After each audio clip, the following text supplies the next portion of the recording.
요한계시록 5장 8절에서 14절 말씀. 5장 8절. 그 두루마리를 취하심에 네 생물과 24 장로들이 그 어린 양 앞에 엎드려 각각 금은고와 향이 가득한 금 대접을 가졌으니 이 향은 성도의 기도들이라. 그들이 새 노래를 불러 이르되 두루마리를 가지시고 그 임봉을 떼기에 합당하시도다. 일찍이 죽임을 당하사 각 족속과 방언과 백성과 나라 가운데에서 사람들을 피로 사사 하나님께 드리시고 그들로 우리 하나님 앞에서 나라와 제사장들을 삼으셨으니 그들이 땅에서 왕노릇 하리로다 하더라. 내가 또 보고 들음에 보좌와 생물들과 장로들을 둘러선 많은 천사의 음성이 있으니 그 수가 만만이요 천천이라. 큰 음성으로 이르되 죽임을 당하신 어린 양은 능력과 부와 지혜와 힘과 존귀와 영광과 찬송을 받으시기에 합당하도다 하더라. 내가 또 들으니 하늘 위에와 땅 위에와 땅 아래와 바다 위에와 또 그 가운데 모든 피조물이 이르되 보좌에 앉으신 이와 어린 양에게 찬송과 존귀와 영광과 권능을 세세토록 돌릴지어다 하니 같이 합니다. 네 생물이 이르되 아멘 하고 장로들은 엎드려 경배하더라. 아멘. 하나님의 오른손에 들려져 있었던 그 두루마리를 어린 양이 취하는 그 장면까지 우리가 앞서 살폈습니다. 오늘 본문에 그 이어지는 내용으로는 어린 양, 그 어린 양을 노래하는 그런 장면입니다. 세 그룹이 등장하는데 네 생물과 24 장로 한 그룹이 있고 또 천사 그룹이 있고 또 마지막엔 모든 피조물이 있어서 이 어린 양을 찬양하고 경배하는 장면을 보여줍니다. 여기 먼저 네 생물과 24 장로들을 봅시다. 이 8절을 보면 이들 손에 두 가지가 들려있는 것을 보게 되는데 하나는 금은고 또 하나는 금대접입니다. 금은고는 말 안 해도 아시겠죠. 노래를 위해서 악기 가지고 있는 악기지 않습니까? 물론 이 금은고를 말이죠. 우리나라 금은고처럼 생각하시면 곤란합니다. 기타라라고 해서 그 하프 비슷한 그와 같은 악기인데 아주 맑은 소리를 내면서 기쁨을 노래할 때 많이 사용하는 악기인 거죠. 우리나라 금은고는 좀 다릅니다. 금은고는 좀 둔탁하고 뭔가 좀 어둡고 한많은 노래를 많이 부르는, 그런데 금은고가 사용되는데 여기 있는 금은고 기타라라고 하는 이건 좀 다릅니다. 그 다음에 또 한 손에 금대접이 있다 그랬는데 그 금대접 안에는 향이 가득하다. 그리고 향을 가리켜 성도들의 기도라고 그래 표현을 합니다. 그러니까 향이 계속 피어오른다는 말은 성도들의 기도가 오늘도 끊임없이 하나님을 향하여 올라가고 있다라고 하는 뜻을 나타내고 있는 거죠. 여러분이 드리는 기도 말이죠. 계속 하나님께 이와 같이 올라가고 있습니다. 올라가고 있음을 꼭 기억하시고 열심히 기도하는 성도들 되시면 좋겠습니다. 자, 9절 이하는 네 생물과 24 장로들 그룹 그리고 천사들 그룹 만물이 노래하는 내용을 쭉 담고 있는데 저기 구분해야 될 것이 하나 있어요. 어린 양은 노래하는 자냐 그 노래를 받는 자냐. 어린 양은 노래하는 자가 아니에요. 네 생물 24 장로 천천만만의 천사 이 땅의 모든 피조물, 이들은 다 노래하는 그룹들이에요. 누구를 노래합니까? 보좌에 앉으시니와 어린 양을 노래하죠. 그러니 어린 양은 노래를 받는 분이지 하는 자가 아니다. 뭘 보여줘요? 신분이 다르다는 것을 보여주고 있는 겁니다. 내 생물과 24 장로가 어린 양 앞에 엎드렸다면 그들은 어린 양이 어떤 존재라고 하는 것을 안다는 거죠. 그 앞에 엎드렸다, 경배한다, 이 말은 어린 양은 경배를 받으시는 분이시구나, 이제 그렇게 우리가 이해를 충분히 할 수 있는 거죠. 그 14절 보세요. 내 생물이 이르되 아멘하고 장로들은 엎드려 경배하더라. 13절에 나오는 노래의 가사를 보세요. 보좌에 앉으시니와 어린 양에게 찬송과 존귀와 영광과 권능을 세세토록 돌릴지어다. 자, 보좌에 앉으신 분하고 어린 양은 동등한 위치에 있음을 보여줘요. 왜? 함께 찬양과 경배와 영광을 받고 계시지 않습니까? 그러니 보좌에 앉으신 하나님 그리고 어린 양은 동등한 분이십니다. 함께 다 찬송과 영광을 받고 계시기 때문에 그러합니다. 그렇다고 한다면 여러분, 이 어린 양은 누구야? 바로 삼위 하나님 가운데 보좌에 앉으신 분이 1위 하나님이시라면 이 어린 양은 2위 되시는 성자 예수님이 확실하다라고 하는 거죠. 하나님의 외아들이시며 우리를 위해 땅에 오셔서 죽임 당하셨던 바로 그 예수 그리스도가 지금 요한이 보는 이 광경 속에 어린 양으로, 한번 죽임 당했던 어린 양으로 등장하고 계신다라고 하는 겁니다. 여러분, 피조물로부터 경배받을 대상은 하나님뿐이지 않습니까? 세상 어느 피조물이 동일한 피조물에게 경배를 받아요? 동일한 피조물로부터 경배를 받는다는 말은 자기를 신의 위치에 올린 사람이거나 교주, 그런 사람이죠. 창조주 외에, 하나님 외에 이 땅에 어느 누구로부터도 경배받을 대상이 없어요. 어느 누가 경배받아요? 아무리 위대한 일을 하고 세상 모든 사람이 인정해 줄 만한 사람이 있다 해도 그는 존경의 대상은 될지언정 경배의 대상은 될 수 없다, 그 말입니다. 그 사람을 경배의 대상으로 삼는 순간 그는 사람들에게 신적인 존재가 되어져 버리는 겁니다. 하나님뿐이다는 사실을 우리가 안다면 이 어린 양, 그냥 예사로운 분이 아니라 2위 하나님 예수 그리스도 그분이시구나 라고 하는 것을 우리가 짐작할 수가 있는 거죠. 자, 그리고 이게 세 그룹이 이 어린 양과 보좌에 앉으신 분을 노래한다 그랬어요.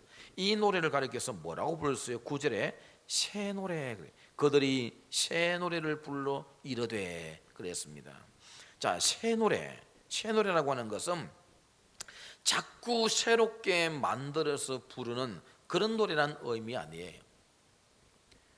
우리 유행가처럼 철이 지나고 나면 그것도 잊어지고 새로운 노래 만들고 또 새로운 노래가 나오고 그런 의미가 아니라 여기서 말하는 새 노래라고 하는 것은 세상 사람들이 부르는 노래와는 질적으로 다른 노래, 그런 의미를 담고 있는 겁니다. 다시 말하면 하나님을 찬양하고 우리의 구원을 베푸신 그분을 찬양하는 이와 같은 노래를 새 노래라 그렇게 표현하고 있다라고 하는 겁니다.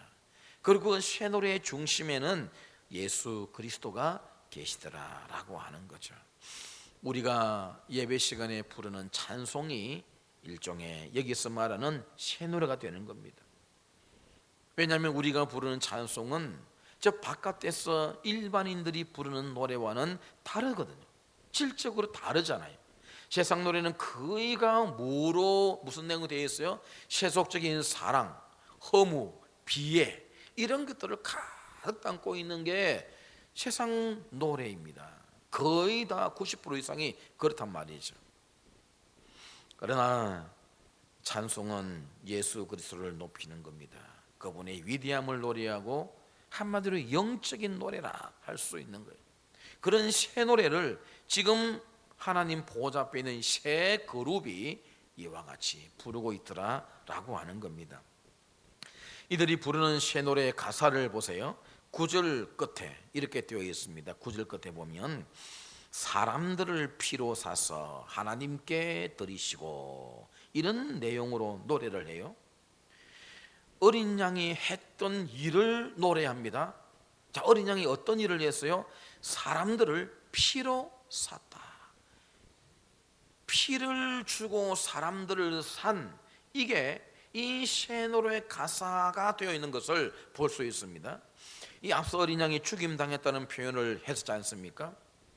지금 새 노래를 부르는 이들이 그들 노래 속에 이 어린 양, 일찍 죽임을 당한 적이 있었던 이 어린 양을 노래해요.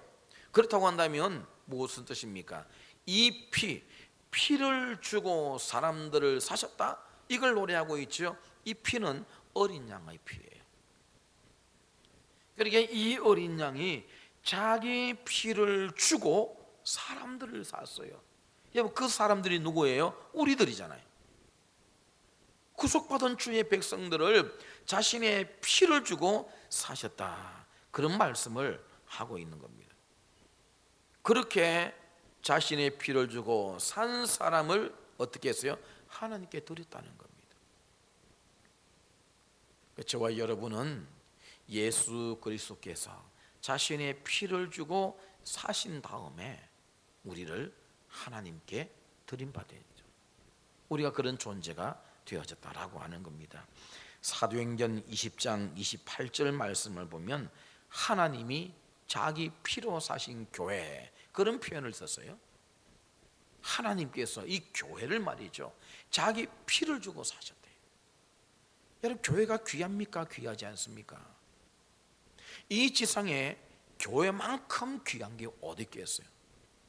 만약 제가 소유하고 있는 것 가운데 제 생명과 바꿀 수 있는 제 피를 다 주고 산 무언가가 있다고 한다면 저는 그걸 가장 귀하게 여기겠습니다. 안 그렇겠어요? 하나님을 바꾸어 생각해 보세요. 하나님께서 뭐 돈을 준 것도 아니고 기적을 행한 것도 아니고 자신의 피를 주고 교회를 사셨다고 한다면 여러분, 지상에서 하나님의 교회만큼 귀한 게 어디 있겠어요? 지상에 가장 복된 곳이 교회예요. 교회. 하나님이 가장 큰 관심을 가지신 곳이 교회입니다. 하나님은 자신의 권능과 기적을 통해서라도 이 교회를 보존해 가시려고 해요. 왜? 자기 피로 사셨거든요. 그러니 여러분, 교회를 함부로 하는 자는 하나님께서 보응하셔요. 예로부터 말이죠, 우리 기독교 그리스도인들을 박해하고 죽이고 못살게 굴었던 모든 권세자들 다 망했습니다. 여러분, 왜요? 하나님이 그냥 두시지 않죠. 자기 피로 산 교회를 그렇게 하니 말입니다. 하나님께서 교회를 통해 나타내실 뜻과 목적이 얼마나 대단하길래 하나님은 지상의 교회를 자기 피를 주고 사셨을까요? 여러분, 교회를 예사롭게 여기지 마시기를 바랍니다. 이래봬도 우리가 대단한 존재이고 대단한 일을 하는 사람이라고 하는 자부심과 긍지를 가져야 됩니다. 여러분, 우리가 여기 나와서 드리는 예배, 지상에서 이보다 더 가치 있는 시간 없어요. 정말 이 땅에서 가장 가치 있는 시간을 만약에 뽑아보라면 주의 성도들이 교회당에 모여서 우리를 구원하신 그 하나님을 노래하며 예배하는 것, 이것만큼 위대한 시간이 없다라고 하는 겁니다. 혹 여러분이 굉장히 싫어하는 대통령이나 정치인이 우리 교회에 나와서 예배를 드린다 했을 때 그 사람이 보기 싫어서 나는 교회에 오늘 안 나가, 예배 안 드려, 그러면 여러분이 지는 겁니다. 여러분, 예배는 그들과 상관없는 거예요. 예배는 오직 나를 구속하신 그 주님을 찬양하며 그 하나님을 높이는 것이지, 누가 옆에 앉아있기 때문에, 누가 있기 때문에 나는 그 예배 안 드려, 그거 지는 거예요. 우리 그런 건 패배를 왜 스스로 하려고 하는 거죠? 그건 안 되는 겁니다. 안 나오는 사람이야말로 하나님도 모르고 교회도 모르고 예배를 모르는 사람이 되는 겁니다. 여러분, 주일 예배만은 어느 누구를 생각하지 말고 오직 자기 피를 주고 여러분을 사신 그분을 기억하면서 나와서 그분을 높이는 예배를 꼭 드리시는 분들이 되시기를 바랍니다. 그 다음 10절의 내용이 뭡니까? 10절 한번 같이 읽어봅니다. 10절 시작. 그들로 우리 하나님 앞에서 나라와 제사장들을 삼으셨으니 그들이 땅에서 왕노릇 하리로다 하더라. 그들로 우리 하나님 앞에서 나라와 제사장들을 삼으셨다. 이 그들이 누굽니까? 어린 양이 자기 피를 주고 산 사람들을 말하죠. 저와 여러분들을 말합니다. 사랑하는 성도 여러분, 우리 이래봬도 말이죠. 저도 그렇고 여러분도 그렇고 우리 모두는 하나님의 나라요 제사장들입니다. 그리고 뭐라 그랬어요? 땅에서 왕노릇 하리로다, 그런 말씀했어요. 여러분, 이래봬도 말이죠. 우리 이 땅에서 왕입니다, 여러분. 세상적으로 어떤 왕좌에 앉아서 통치하고 다스리는 그런 의미보다도 영적으로 우리는 이 땅에 사시는 왕이에요. 그런 의미를 우리에게 부여해 주셨다. 누가? 어린 양이 자기 피를 주고 우리를 사심으로 말미암아 우리를 그렇게 만드셨다고 말씀하고 있습니다. 성경이 그 말하고 있어요. 하나님의 말씀이 우리를 왕이라고 합니다. 여러분, 자부심과 긍지를 가지고 살만하지 않느냐라고 하는 겁니다. 그런데 왕이면 왕다운 자태가 품어져 나와야 되죠. 그렇잖아요. 왕인데 망나니처럼 살 수는 없지 않습니까, 여러분?